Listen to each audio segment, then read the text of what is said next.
Hi everybody, it's Homestead Wannabe. I've been very reticent in doing videos. A lot of things have happened, and I thought today I'd go through and show you some of the things I'm doing at my place to grow fruit and vegetables. Hewlett Homestead, thanks so much for giving me a comment and letting me realize that I'm not doing what I want to do, I'm doing what I have to do. So I'm going to show you some of the things I have done towards providing. This is my strawberry container. I got maybe 20 berries this year, but every time before they ripen, they get mushy. So I don't know if it's because I moved it last winter or if there's something in it. I'm not sure. So I'm just going to play with that next year. That's a next year thing. These are the cowpeas I grew, and I actually got 6 pods off them. 6. Well, they're a good snack. May take you around over here. Please excuse my yard. My grandchildren decided to gather up hickory nuts and leave them all over the place. This is how I've done my vegetables this year, because as you remember, I broke my wrist and my elbow and it wasn't good. I have gotten absolutely no squash, tons and tons and tons of flowers. I don't know if it didn't pollinate or what, I don't know. And my tomatoes, oh, I've been so disappointed in that. Part-time Permies and I talked about it at the hootenanny that I had no tomatoes. But I came home and found, dun da da da, that one! I do have 1 tomato. Whether it'll make it and ripen, I don't know. This is lettuce my son got me, where he worked on a farm. And I've allowed it to go to seed because it wasn't producing enough, and I thought maybe I'd just collect the seed and start over next year. So that's that. And I do have 1 little squash here. I have no idea where he came from, but he started in the yard, so I put him in the pot, put him over here so I could get to him. Remember, I put everything in pots this year because I couldn't do my hugel beds.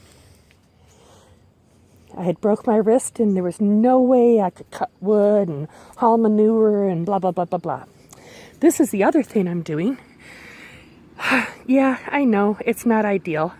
Put my lettuce in pots so I could harvest it. I've had enough to have some on sandwiches, but not enough for me to make a salad in a bowl. That's okay. And I'll tell you why that's okay. Let me turn this back around now. Will the camera turn back around? The camera won't turn back around. Well, I'm going to take you over. Oh, there's Molly. Hi, Molly. Thank you, TJ. Pratt Family Homestead, for walking my dog at the hootenanny. I appreciate that.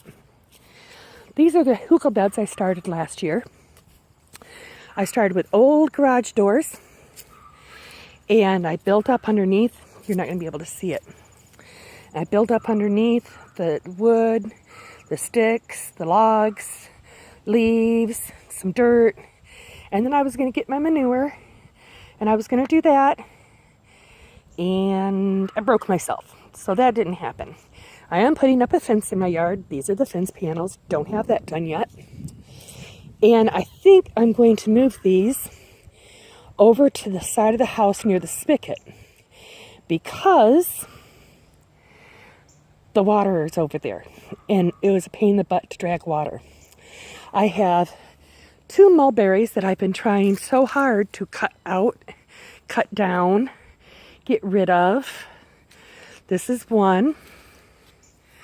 I think I'm just going to trim it at this point. Means I'm going to leave this a berry patch. I've got black raspberries in here.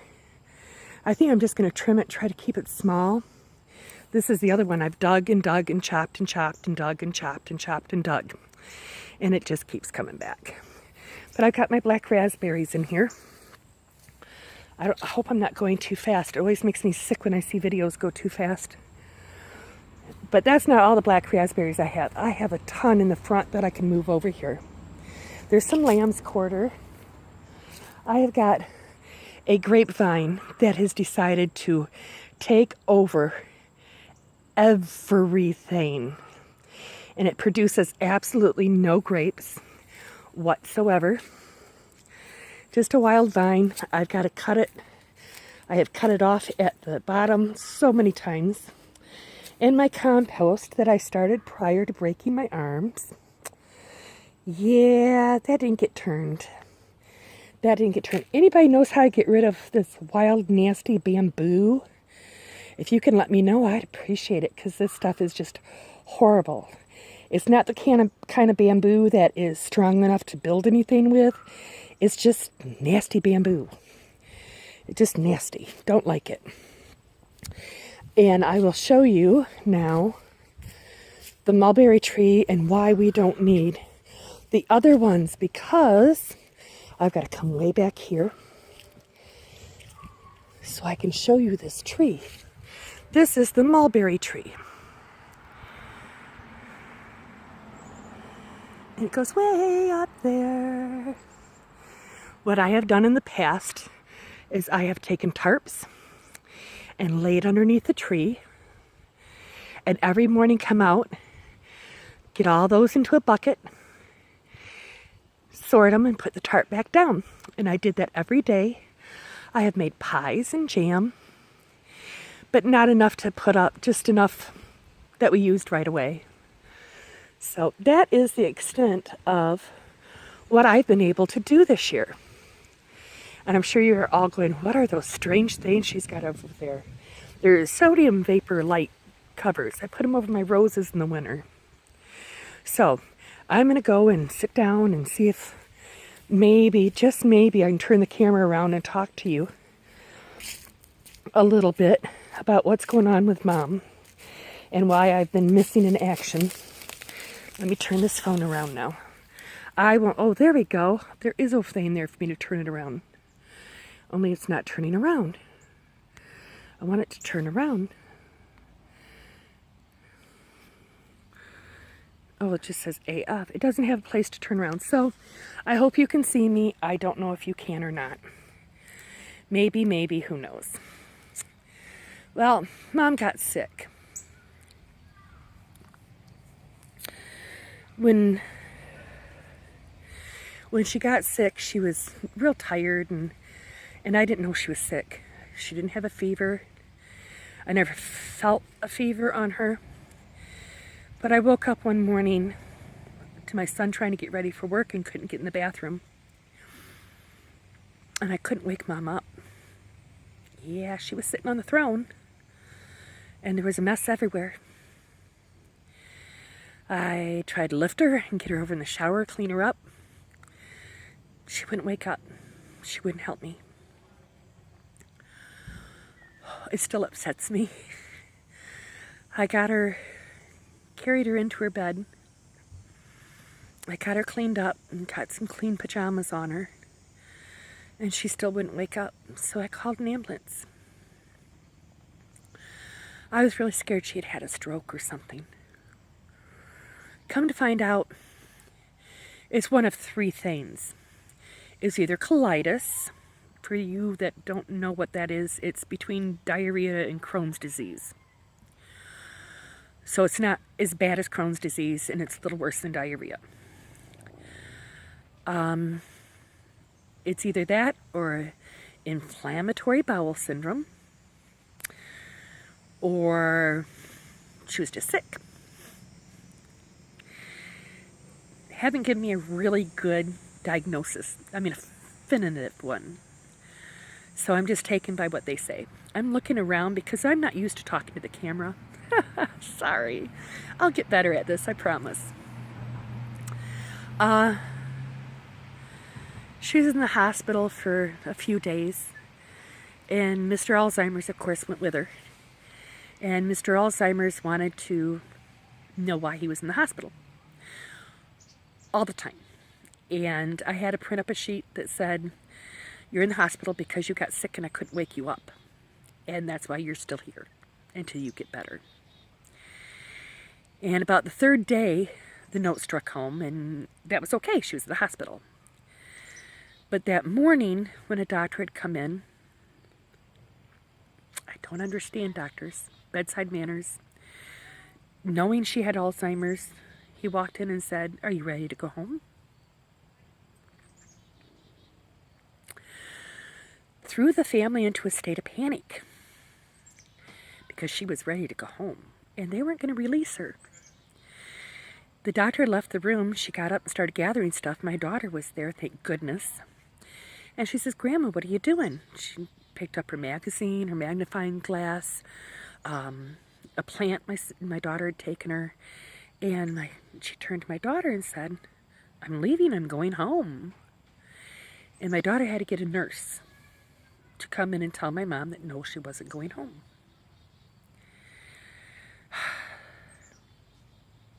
I learned my lesson on that one. She did come home. She's doing good now.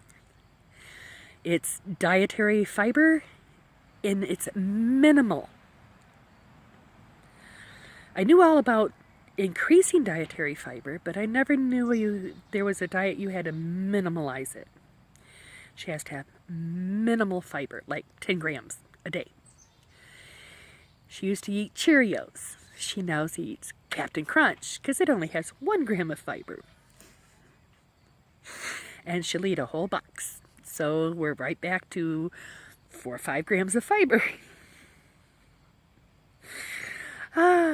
Okay. What I learned my lesson on with the doctor coming in and saying that is that I had to talk to individual people before they talked to my mom. So we had a home nurse come, check up, follow up. That's a wonderful, wonderful thing that they have that for now. And I told her straight up, I says, "We do not say the word Alzheimer's in the house. We just don't do it." And she wanted to know why. My mom's greatest fear, and she said it over and over and over, I don't know how many times in the last 10 years, she's afraid she'd get Alzheimer's. She was afraid.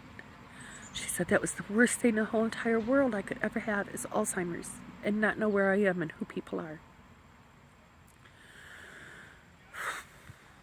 So we don't say Alzheimer's. We don't say dementia. We just say she forgets. She forgets stuff. I forget stuff. So it's no big deal to her that, she forgets stuff. So the home health care nurse, bless her heart, got on the computer and sent an email to the physical therapist and the occupational therapist that was going to be coming, letting them know not to say Alzheimer's in the house.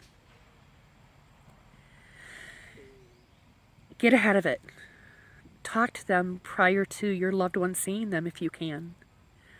Let them know, please don't ask her if she wants to go home because she does want to go home and she can't. So don't say it. Okay, fun things. I took Mom to the Michigan YouTube hootenanny. Homestead Dad calls it the Mihaha or something like that. I took her because I wanted to do something for me for a change. It's only a 2-hour ride there and a 2-hour ride back. No problem. Right? Oh my goodness. Where are we going? The hootenanny, Mom. And I told her about the Pratts going hoot, hoot, hootenanny. All the way there. Hoot, hoot, hoot, hoot, hoot. And then she'd forget where we were going. And she'd ask again, "Where are we going?" I said, "We're going to the hootenanny." And she'd go, hoot, hoot, hoot, hoot, hoot. So, Pratt's, as many hoots as your family has said, in a 4-hour drive, I probably heard double the amount.